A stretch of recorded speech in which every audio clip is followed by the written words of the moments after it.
안녕하세요. 사랑하는 서원대학교 학생 여러분, 마이크로러닝 기초학습 대학생의 역사학습을 담당한 역사교육과 최선아 교수입니다. 자, 제가 이 마이크로러닝에서 맡은 주제 4차 산업혁명 시기 인문학의 바탕이 되는 역사학습을 대학생이 어떻게 해 나갈지 학습 방법을 연구해 보도록 하겠습니다.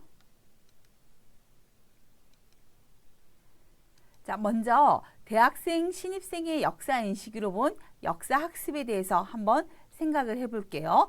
제가 어떤 논문을 참조를 했는데요. 예를 들면 설문 대상을 역사를 전공하지 않고 교양 과목으로 역사 강좌를 수강하는 학생들을 대상으로 설문조사를 했습니다. 어떤 설문조사였냐면요. 대학에 와서 역사 관련 강좌를 처음으로 수강하는 학생들을 대상으로 해서 당신이 중고등학교 시절에, 재학 시절에 배운 역사 관련 과목을 조사해서 그것이 20대 성인이 되고 난 다음에 당신의 역사인식에 어떠한 영향을 끼쳤는지에 대해서 설문조사를 했거든요. 다음 내용 같이 한번 볼게요. 자, 그랬더니 보통 이러한 어떤 대학생, 신입생이 내가 이렇게 역사 지식을 습득하는 경로가 이러이러한 것이다 라고 해서 설문 응답이 나왔는데 보통 중고등학교 시절의 역사 수업을 통해서 대부분 나는 역사인식을 바로 받게 되었다라고 하는 것이 72.8%나 바로 이제 역사인식에 큰 영향을 끼쳤고요. 그리고 그 외에 일반 대중 서적을 통해서 역사 지식을 습득하게 되었다라는 것이 약 17%, 그리고 나머지 대중 매체, 영화라든가 드라마라든가 이런 걸 통해서 이것은 약 7%, 기타 나머지는 3%라고 하는 결과가 나왔습니다. 자, 그러면 많은 어떤 우리 서원대학교 학생들이 역사학습이 왜 필요한가를 한번 생각을 해보도록 할게요. 한국사를 포함한 역사 교과목은 보통 이제 우리 학교 이제 사범대 학생들 임용시험에 한국사 자격증이 필수화되었습니다. 따라서 우리나라 역사를, 한국의 역사를 좋아하건 싫어하건 간에 무조건 임용고사를 통과하기 위해서는 한국사 자격증을 따야 되기 때문에 누구나 배워야 되고요. 또 하나 최근 학번들은 다 알겠지만 수능 교과목에서 한국사가 역사가 필수 교과목으로 지정이 되었습니다. 그런데 문제는 이러한 역사, 한국사를 포함해서 역사 과목이 너무나 많은 인물들이 등장하고 여러 시대를 배워야 되기 때문에 교과목의 인지도는 굉장히 올라갔습니다. 누구나 한국사를 포함한 역사 공부를 좀 해야 된다라고 하는 것은 다 알고 있는데 그러한 한국사를 포함한 역사를 내가 과연 좋아하느냐라고 하는 선호도 문제에 가지고는 여러 가지 필요성에 따라서 불균형을 바로 갖고 있거든요. 따라서 우리 학교 학생들이 20대 학생들이 역사학습을 좀 보다 쉽게 하려면은 어떠한 방법을 취해야 되는지를 이 시간에 생각해 보도록 하겠습니다.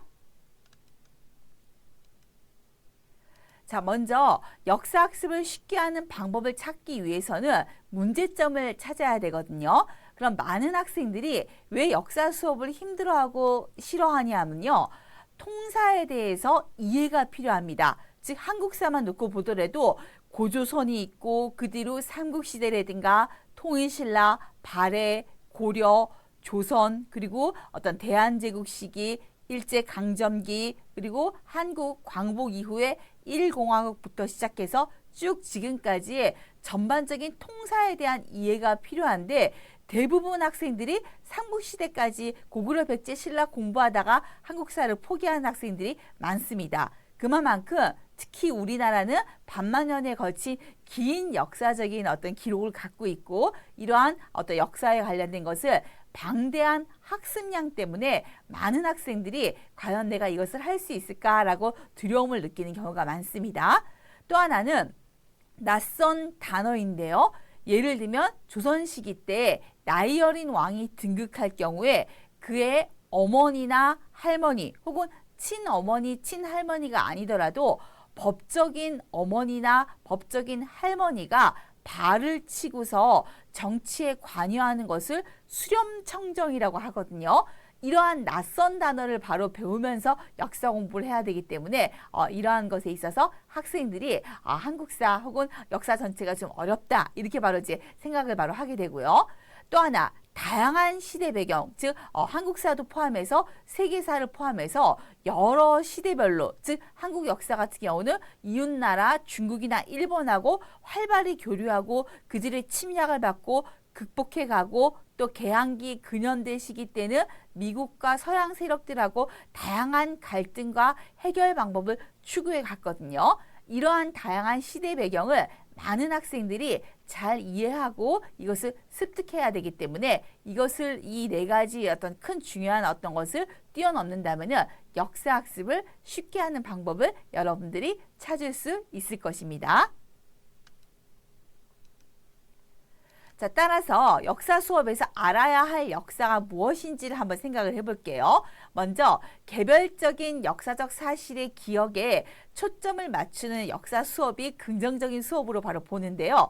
보통 교양을 넓히거나 다른 과목을 공부하는 데 필요한 폭넓은 지식을 습득하는데 역사를 배우는 목적을 두는 것입니다. 즉 반드시 내가 임용고사 통과해야지, 공무원 시험 통과해야지 이런 어떤 부담감을 갖고서 역사 공부에 바로 접근을 한다면은 많은 학생들이 흥미보다는 지루함이라든가 의무감으로 역사 공부를 할 수 있거든요. 일단 이것을 뛰어넘어서 나의 교양을 넓히고 다른 과목 공부하는데 필요한 기초 지식을 쌓는다고 생각한다면 훨씬 더 좋을 것 같습니다. 자, 다음 역사적 행위의 동기, 목적의 이해에 중점을 두는 역사 수업이란 무엇인가 라고 생각을 했을 때요. 즉 예를 들면 왜 김유신, 김춘추가 신라를 중심으로 해서 삼국 시기를 통일해 가려고 했을까라고 하는 어떤 역사적 인물의 행위, 동기, 삼국 통일이라고 하는 목적, 이해 이런 것을 바로 배우는 건데요. 즉 역사를 배운다고 하는 것은 인간의 삶에 대한 체험이고 그리고 우리가 뭐 타임슬립해서 뭐 고려나 신라로는 갈 수는 없지만 우리가 역사 공부를 배우면서 학습자가 이러이러한 사람들은 이때 바로 이러한 판단을 했을 것이다 라고 추정하면서 역사 공부를 배우는 즉 학습자의 추체험이나 감정이입이 들어가는 역사 수업이 우리가 그 어떤 역사 학습에 있어서 큰 흥미를 가지면서 접근할 수 있는 하나의 방법일 것으로 생각할 수 있습니다. 자, 다음은 문제로 역사 알아보기라고 해서요. 너무 내용만 배우면은 과연 내가 이 내용을 잘 알 수 있는지 본인이 판단하기 어렵잖아요. 그래서 제가 수업 시간에 잘 쓰는 방법 중으로 문제로 역사 알아보기가 있습니다. 여러분도 주기적으로 어떤 역사 파트를 공부한다면 그 부분에 관련된 문제를 한번 풀어보면서 내 실력이 어떤 정도인지 내가 얼마나 역사를 이해하고 있는지 판단해 보면 좋을 것 같아요. 같이 볼게요. 천군이 농경과 종교에 대한 의뢰를 주관한 곳이었다. 정치적 세력인 군장 세력이 미치지 못하는 곳으로 죄인이라 해도 도망을 하여 이곳에 숨으면 잡아가지 못하였다라고 해서 크게 바로 우리나라 위에 고조선이 있고 그리고 그 아래 마한진한 변환이라고 하는 사만이 있었죠. 사만의 소도라고 해서 신세력인 바로 어떤 큰 어떤 군장 세력 그리고 옛날 세력인 구 세력인 천군 세력의 세력 갈등을 완충하는 완충지대로서 소도라고 하는 것을 통해서 그리고 옆에 있는 것은 솥대거든요. 새의 모습을 새겨놓은 것인데 이러한 것들을 만들어서 우리 조상들은 신세력 구세력의 완충지대를 만들었다라고 해서 소도를 이렇게 문제와 그리고 옆에 있는 어떤 사진 그림 자료를 통해서 문제로 역사 알아보기를 통해서 역사 학습에 쉽게 접근하는 방법을 찾을 수 있습니다. 자, 다음은 궁금한 역사 속 Y라고 제가 수업 시간에 잘 쓰는 어떤 방법인데요. 울릉도와 독도에 대한 역사성은 이라고 해서 옆에 있는 것은 이제 울릉도와 관련된 지도인데요. 이 지도와 관련된 것을 수업 시간에 학생들에게 퀴즈로 냅니다. 과연 울릉도와 독도는 언제부터 우리 땅이었을지를 학생들에게 이제 같이 한번 생각을 해보자고 하는 거예요. 다음 내용 볼게요. 자, 거기에 대한 응답은 바로 이겁니다. 즉, 우상국 사람들이 어리석고 사나워서 위협으로 항복하기 어려우므로 신라의 입장에서 바로 이 울릉도, 우상국 그리고 이 우산국의 바로 부속 도서인 독도를 점유하는 과정인 거예요. 나무로 사자를 만들어서 전선에 나누어 싣고 그 나라, 즉 우상국, 울릉도, 독도 해안에 가서 거짓말하기를 너희들이 항복하지 않으면 이 나무로 깎아 만든 사자, 맹수를 놓아서 밟아 죽이겠다라고 하였다. 이에 사람들이 두려워서 곧 항복하고 해마다 토사물을 바치기로 하였다라고 해서 우산국은 두 개의 섬으로 이루어져 있으며 큰 섬을 울릉도, 작은 섬을 우산도라고 한다. 우산도는 여러 번 이름이 바뀌어서 현재 독도이다라고 해서 관련된 어떤 내용을 여러분들이 함께 이제 같이 이제 살펴볼 수가 있는 거죠. 자, 그러면 이러한 울릉도와 독도와 관련된 내용은요, 근현대 우리나라 역사하고도 연결됩니다. 같이 한번 살펴볼게요.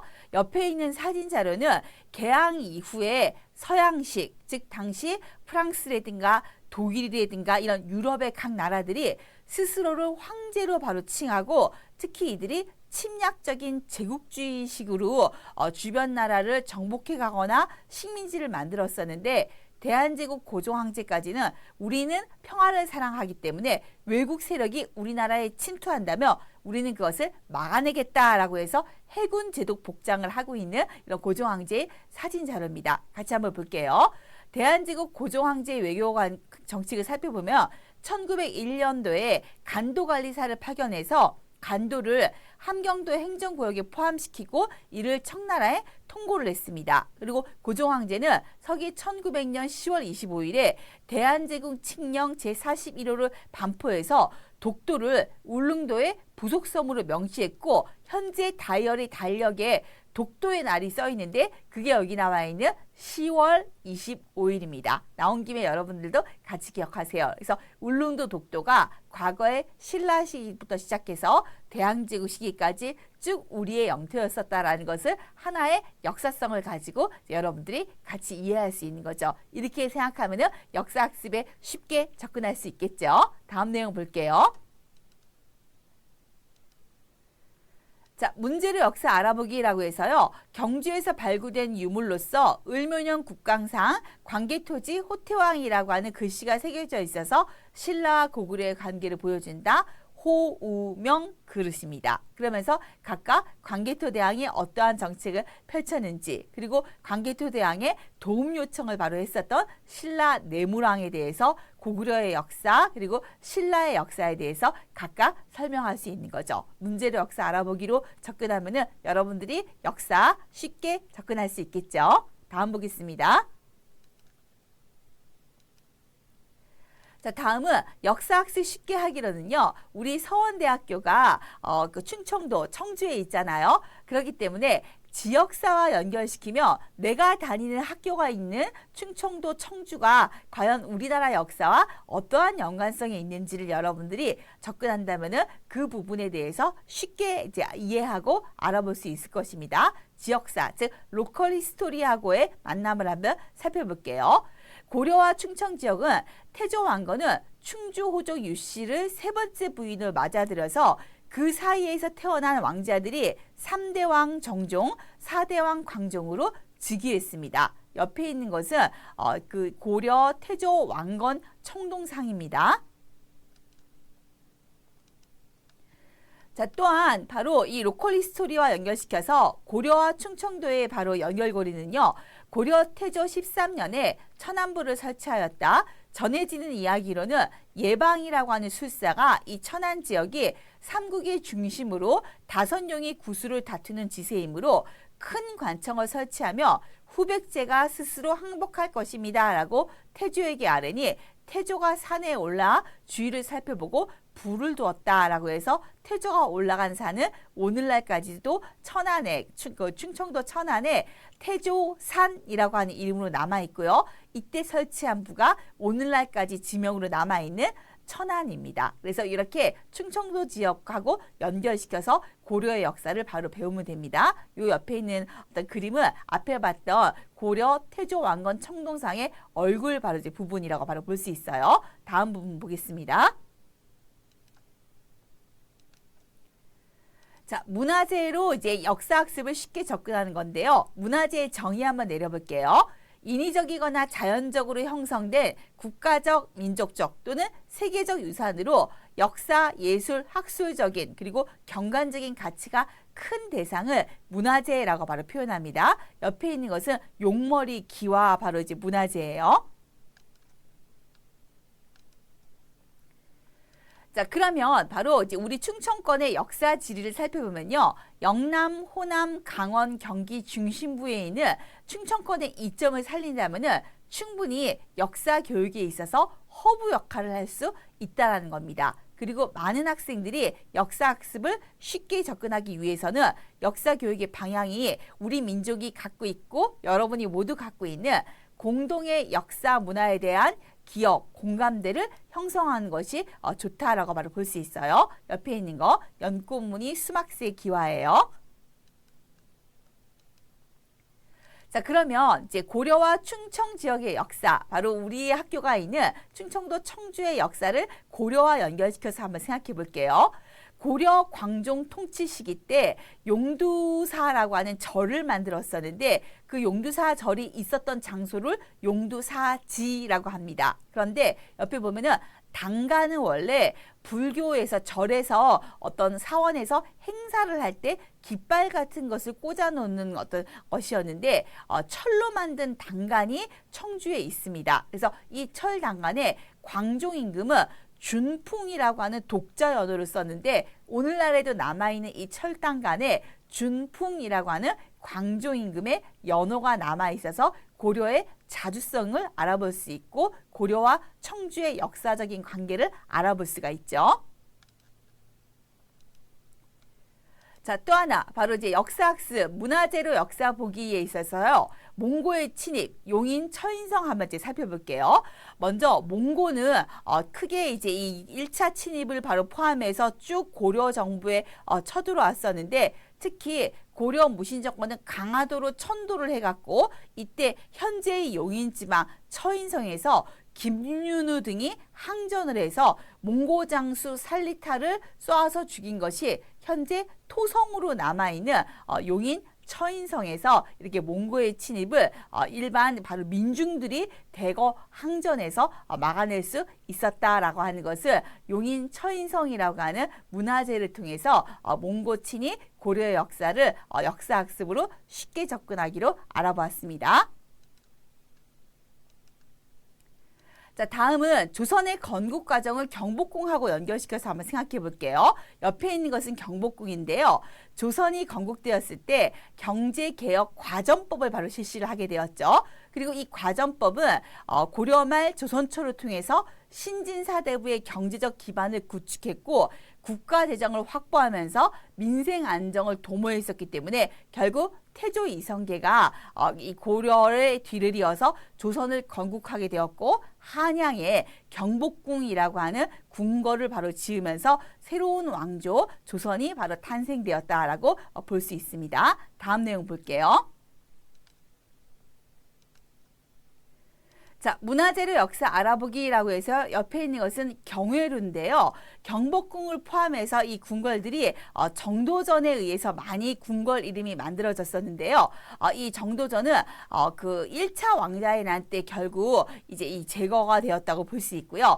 그 이후에 태조 이성계 그리고 정종 그리고 마지막으로 태종 이방원 이런 어떤 과정을 거치면서 조선 초기가 이어지게 되는데 태종 이방원이 경회루를 만들어서 외국에서 오는 사절단 같은 것을 접대하는 장소로 바로 이제 만들었던 것입니다. 그래서 이러한 문화재를 통해서 그리고 왕자의 난이라든가 태조 이성계, 정도전 이런 어떤 인물들, 태종 이방원 이런 인물들을 문화재를 통해서 조선 건국 과정을 살펴본다면 역사학습으로 쉽게 접근할 수 있는 방법을 찾을 수 있겠죠.